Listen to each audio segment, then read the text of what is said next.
This is your Neepawa Town Council debrief for the October the 18th, 2022 meeting. The debrief will take you through the key issues being discussed by Council and provide a bit more information on what they mean for the town. This week's Council meeting kicks off with a presentation from Neepawa Tourism to the town of Neepawa to go towards swimming pool upgrades. In July, the Tourism Association held the Riverbend Market, a very successful outdoor market in the park next to the pool, and pledged to donate proceeds from admissions to help fund upgrades. This totaled $3,990 and was presented by tourism representatives Owen Devereaux and Barb Bone to Mayor McCutcheon and Recreation Committee Representative Councillor Darren Pudlow. Well, I'd just like to thank everyone for the time today. For those of you, my name is Owen Devereaux, a representative with Neepawa Tourism. Very pleased to be able to be here and share this with you. And of course, oh no, if my father's watching and I didn't get off of my chair, I would hear about it, so please, I insist. And my name is Barb Bone, and I'm with Neepawa Tourism as well. Yeah. So we're very pleased here today to be able to present this check to the town of Neepawa for, very importantly, the swimming pool upgrades that are going to be going on. And we are offering $3,990 from the proceeds that came from our Riverbend Makers Market. For those of you that are unfamiliar, the Makers Market's been on for a few years. It's an event featuring artisans and craftspeople from all across Manitoba. The hope was that it was going to attract individuals from all over Manitoba to be able to come into town, see some of these interesting items, and perhaps spend a little bit of time in some of our community stores as well. Over the past 2 years, it has grown in size, and we feel like it has become a very good attraction for the town of Neepawa. So as part of tourism, we are very pleased to be able to give this check to the town of Neepawa, which will be able to use towards the continued improvement of our swimming pool. Perfect. Thank you very much. Yeah, is there anything? So the check represents the admission for those that attended the Makers Market. So it was $5 for adults to, the admission was $5 per adult. And this year we had just under 800 people that attended. And so that brings people to the town of Neepawa, and hopefully they're shopping and staying at the hotels or at the campground. So we had agreed to donate the admission towards the upgrading of the pool. So. Perfect. Thank you very much. Councillor Nadeau gives an update on the Rossburn Subdivision Trail, which has received some publicity lately when a hiking celebrity came through the province. He also noted that Rosedale had, in fact, fixed the portion of the trail that had been washed out, though there will need to be a more permanent solution put in place to prevent a recurrence. He also reports that the Regional Library Board will be increasing their levy by 50 cents per capita, which would mean several thousand more dollars annually for the town. As well, due to the prolonged construction on Davidson, the local library has been seeing lower admissions. And however, the upside to this is that the newly poured concrete provides wheelchair access from the curb outside the library. Councillor Parrott reports on the annual Beautiful Plains Medical Clinic lottery. The early bird winner was drawn this past week, and the final draw is on November the 6th. Our trail association, we just had Ed the Hiker, a famous hiking celebrity. If you look him up, Google Ed the Hiker. He's from Ohio, I understand. He just went through the trail, and he started in Russell, and he's walked all the way. He's supposed to be in Portage by the end of this week.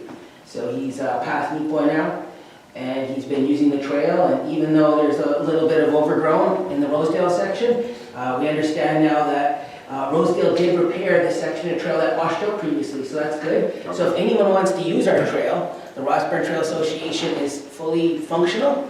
You can use it. It's a temporary fix though, so come spring it'll wash out again until we put culverts in on the trail system. So good news that they've been able to do a temporary fix to allow people to get by on their sleds or quads, or walking, of course. And then one more report on the library. We're in negotiations with the arm of Whitehead in order to get them to kind of join in as an auxiliary member. We're in discussions as a whole group if we could consider removing library fines, because that puts a lot of pressure on people with low socioeconomic status, and especially with inflation and COVID. The amount that is being suggested and talked about tomorrow night for our meeting is a 50 cents levy increase. And with our population of 5685 now, our current total price to be part of the library is $55,308, and with that increase, it would bring us up to $71,063. So quite a big jump. Yeah, it's a big jump. About 15,000. In September, we circulated 1,214 items out of our library. A lot of that had to do with lower numbers based on the construction going on Davidson right now. It makes it challenging. Some good news to report though is our local library here. With that construction, we've installed curb access. So wheelchair access is now part of that curb that has been done. So that's going to make the library more open for users. So everyone's very happy about that already, even though, we're still waiting on the paving. But Manager of Operations Denise Sakay updates council on several ongoing projects that are winding up for the winter or being put on hold until spring. Remaining streets are now prepped, and the paving on Mountain Avenue at the Yellowhead should be finished this week. Some water and sewer projects are still ongoing, including work at the new Home Hardware site, which for anyone who doesn't know is on Veterans Way off Highway 16, which is just across from Westway Ford. You've probably, if you've been by there, seen the construction going up. An active transportation study is being conducted in town, as has been mentioned here before. The purpose of this is to plan for better pedestrian access through the town to and from the key locations, including from the new subdivisions such as the CN property. Sakay also notes that the mowing contractor has been delayed, but the fall mowing should be finished next week or the week after, including on the commercial lots throughout the CN property development. Residents are reminded that yard waste pickup is ongoing every Monday for at least the next couple of weeks. Well, as so quickly discuss the pool, is that right now all of our contractors are on hold for the pool. We'll kick off everything again in the spring. Commercial pools have completed some of the roughing for the plumbing, and they've got a lot of that stuff trenched in. I'm not too sure if Bill has had any opportunity to put the piles in, and then we'll do the remainder of the concrete work with the slab, just let that settle out, so we did build up quite a bit of area for that new pad area. Streets are prepped. We've got Davidson all prepped up, and in front on Mountain Avenue with the Yellowhead, that's all prepped up. We just have to enlarge our paving area slightly, just at the intersection. We went and had a look, and it looked like we might try to drag some bumpers if we didn't fan it out a little bit more, so thought we better do that now than after. Paving is scheduled for tomorrow, so we'll just apologize for the inconvenience right now. I think we're a little hectic around town. Water and sewer projects are still ongoing. We've had Smith's working with the Home Hardware site, so they've been collaborating again with that build on servicing that property. We've also been working on servicing the Cameron, so the new apartment at the Marine Block. So that's been going on as Council Perry is getting urban systems as well, so I toured them around. We had a look at how to improve a little more active flow around town, so whether it be walking to work or biking, we're just trying to improve that, and then also take some consideration into our new subdivisions and how we can better lay out, again, the flow for pedestrian access. Sidewalk and curbs are ongoing. We still have our contractor working on those, so they're still taking them off the list. They had quite an extensive list going on. Unfortunately, our mowing contractor was delayed with extended work with another RM he's working with, so I think he's planning to be here possibly this week or even next week, so we can finish off our fall mowing program. Projects on hold right now is that we've kind of hit pause at East Lodge 2 expansion and Hamilton Street, and then also the Main Street drainage project. The two utility ones, we just wanted to watch our utility budget, so we're kind of nearing that scary time of year. We don't want to run a deficit, so those projects will be kind of on hold. Main Street project, we had some issues with the right-of-way and the property owner and how we run a drainage program through, so we just decided to put it on hold until we have more discussions with management infrastructure. Some of you may have noted the new Manitoba Hydro work has been completed on the CN site, so we now have streetlights in the commercial sector. And they were slated to do the Hamilton piece around the museum, but that again was on hold because we didn't do our infrastructure. So it looks like they can still energize the system luckily.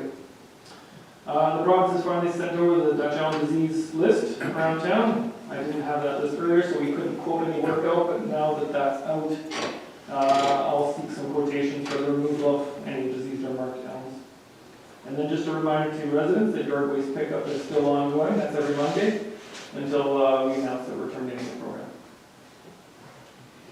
Okay, well, since it's my last council meeting, could you just go back to I'm just kind of curious for the next council, can you go back to the Eastview Lodge one, just tell me, you said it was on hold, so because obviously that's our last spot that we could actually get 11 houses on, I think, so what would the go forward date on it be, do you know?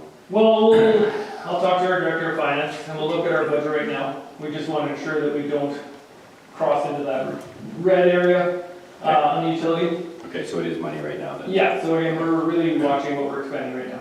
Okay. Yeah, the only other one I was thinking about was on Highway 16 there, where Jamie had bought those two lots. I know there was some activity up there at one point. What was going on there? Yeah, we mobilized some machinery. We actually had them on site. We also had some material on site. This was a corrective action on drainage, so we were basically going to try to collect drainage coming from Brown Avenue down the hill. That eventually passed, how many houses? That's 1, 2, the old Castle Lot 3, right there. 4 properties. So we would have done some corrective action, kind of just sweeping the water off of the street, preventing it from hitting the gutter line and then inundating down some driveways. So we had some private property issues where water was going there. We would have had to work with the homeowners, and unfortunately some just did not want to work, so we will have to revisit the program. Looks like we'll have to probably bring in our sewer lining contractor again that did the work for us this fall, or summer, and reline the culvert. There's a culvert that runs parallel to the highway. It's just in a horrible location. Okay. Not an easy fix. We've kind of just inherited the headache from, I don't know, the initial construction of the highway.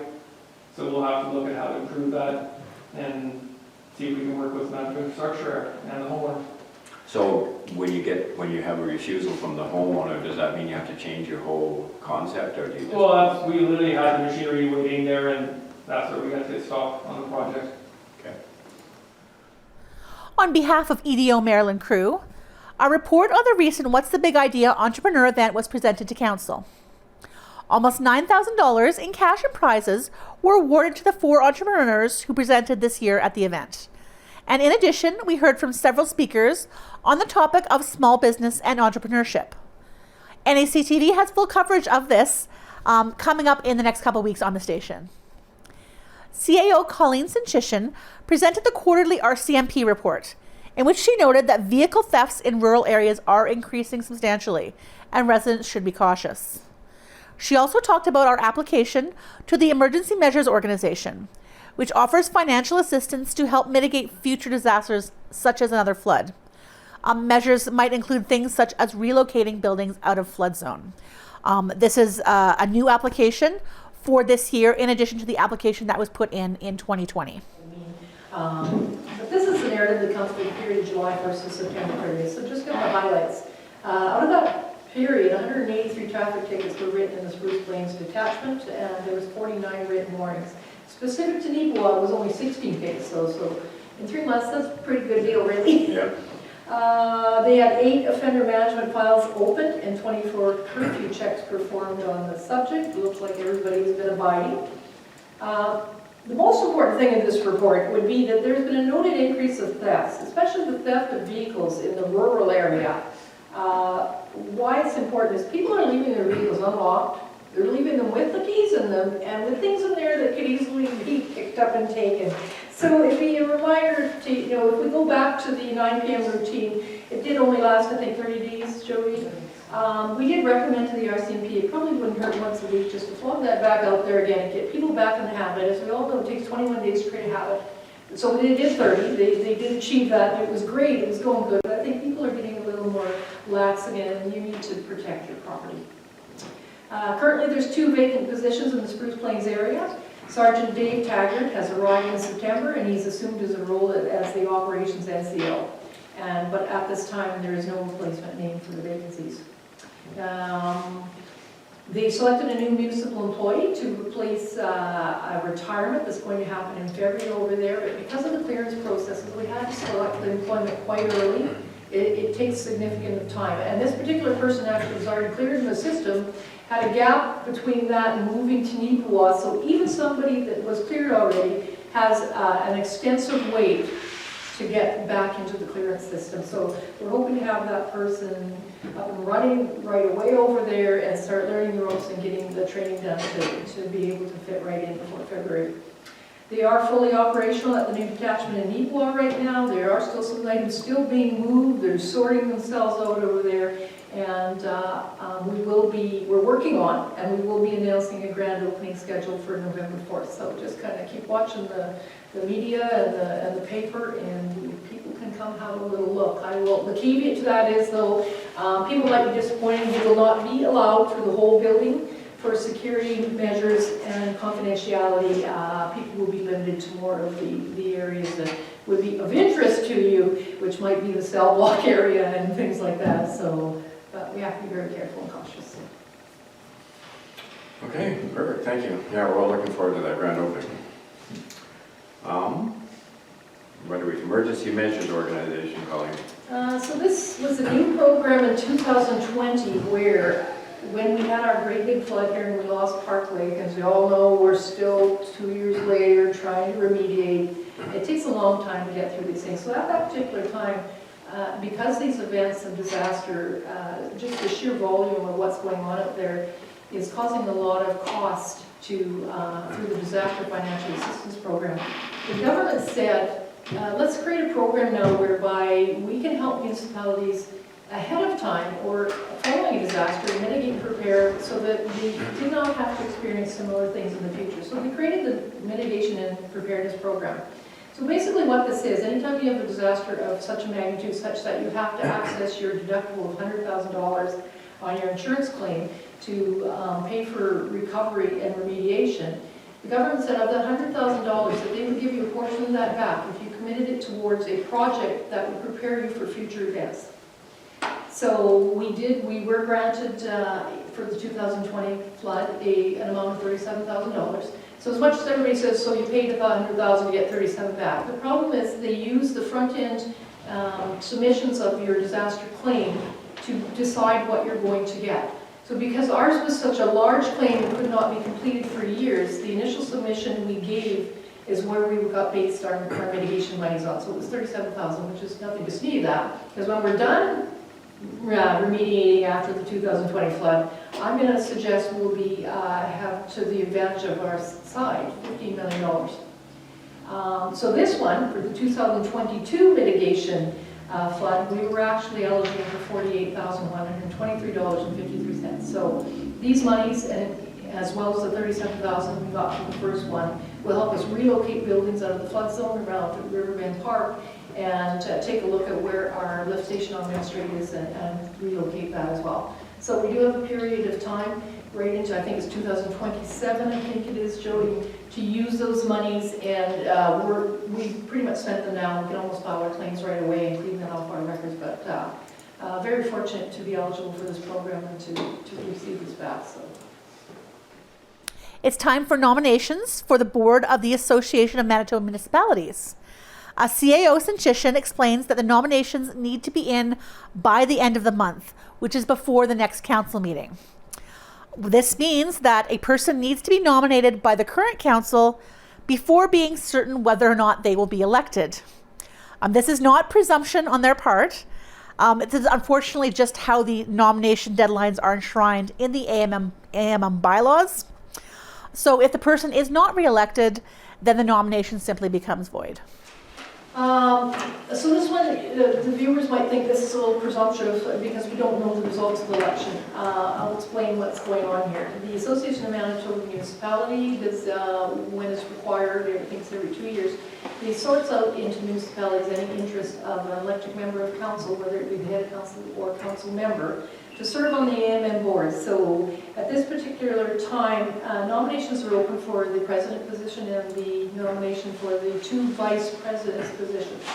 So Councillor Parrott in the past has expressed interest in actually being one of the vice presidents and would like his name to stand. So why this is kind of weird coming tonight is we don't know who's going to win the election. So I did ask the AMM board if we could delay till our November 1st meeting to nominate Councillor Parrott, and they said absolutely not. Their bylaw and the constitution of the AMM clearly says the deadline is October 31st. So if we wait, we would have to wait till the council got sworn in, because of course they would have no duties to pass a resolution. So the advice is if you're willing to approve this nomination tonight, it clearly will be subject to re-election. Otherwise, according to the AMM, they would just view it as a null and void and a non-acceptance of the nominated candidate. So we're asking if you do support the nomination of Councillor Parrott, that should he be successful in the election, we would be pleased, I think, to have a representative again from Neepawa on the AMM board. Yeah, no, it would be great to have someone back on that board, and it's Mike has to be unfortunate. elected. Yeah. Mike still has to be elected. Yeah, no, I There's appreciate no that. It's nomination. just unfortunate the AMM wouldn't move it to any new council. I mean, it's just not going to be our council. It could be any other council too that might have somebody that wants to. Especially when we have fixed election dates in the Yeah. province, when everyone is the same. Yeah, it's not rocket science. It's not, by simply delaying 2 weeks, all this will be solved. I know. Yeah. I think we're all comfortable with that. Someone wants to move forward with the motion. An exciting development is the sale of a piece of property in the industrial park area east of town, subject to a development agreement, of course.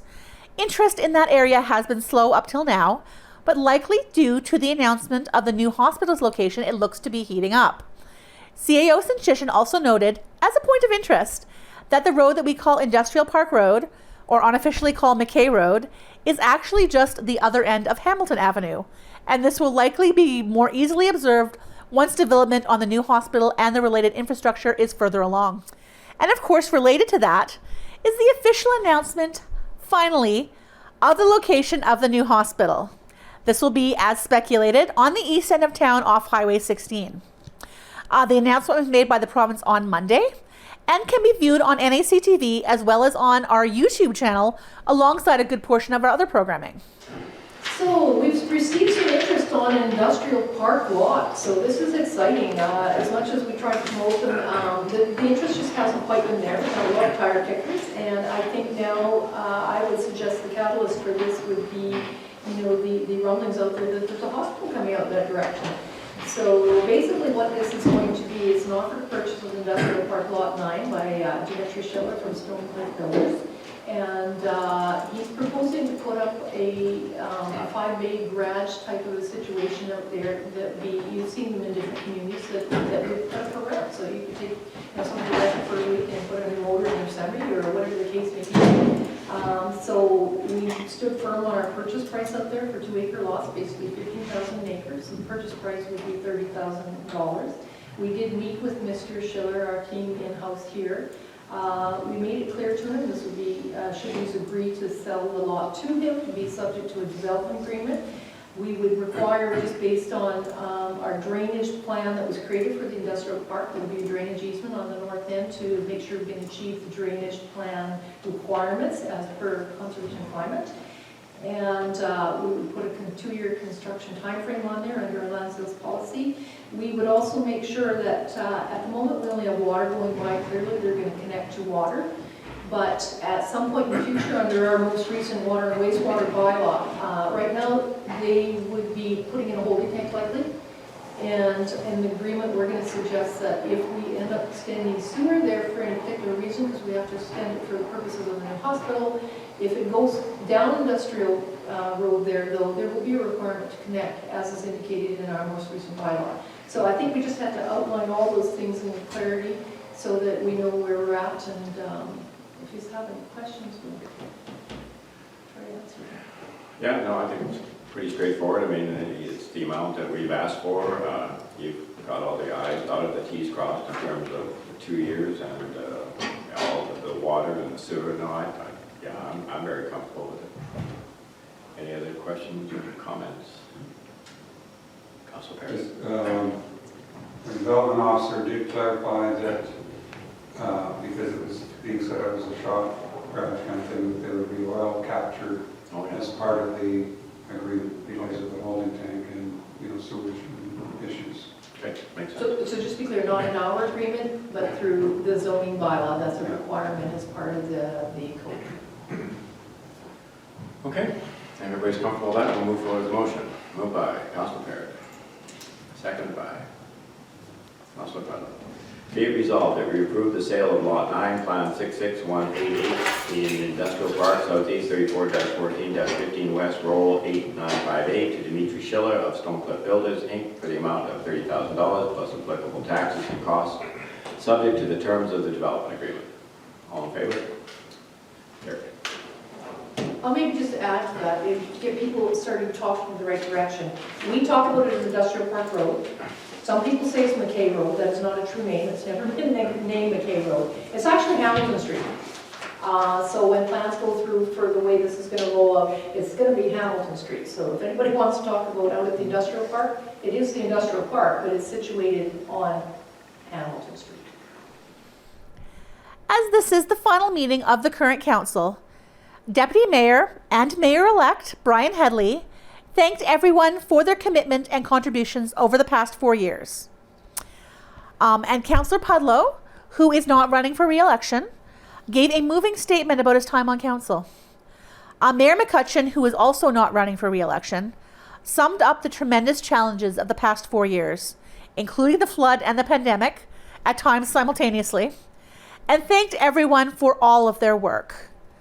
Now, there isn't time on this program to show all of those remarks in full, so please do watch the full coverage of the town council to hear what they've had to say. Yeah, it's unfortunate that Councillor Kosmachuk isn't here tonight because this is actually the last time that we will meet together as a group. And so, we want to express our thank you to yourself, Mike, and to Darren. For the past 4 years, it has been a tremendous adventure full of learning, and the time has flown by just so quickly. This is my final council meeting for now, as I'm not running for town council in the next term. First of all, I'd like to thank Mayor McCutcheon for his leadership. It has been an absolute honor to work with you over the past 4 years. Next, I'd like to thank the town councillors that I've had the privilege to sit beside and work with throughout the term. The professionalism presented by each and every one of you helped to make what I feel was such a strong team over the past 4 years. Yeah, 4 years goes very quickly, obviously.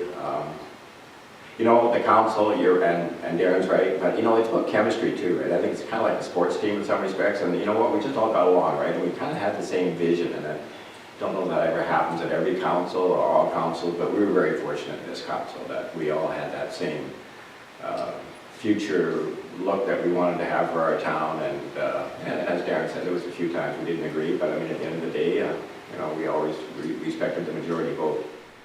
Also covered were completion of hydro work at the CN property development, Dutch elm tree removals, the regular financial reports, and information on the tax sale.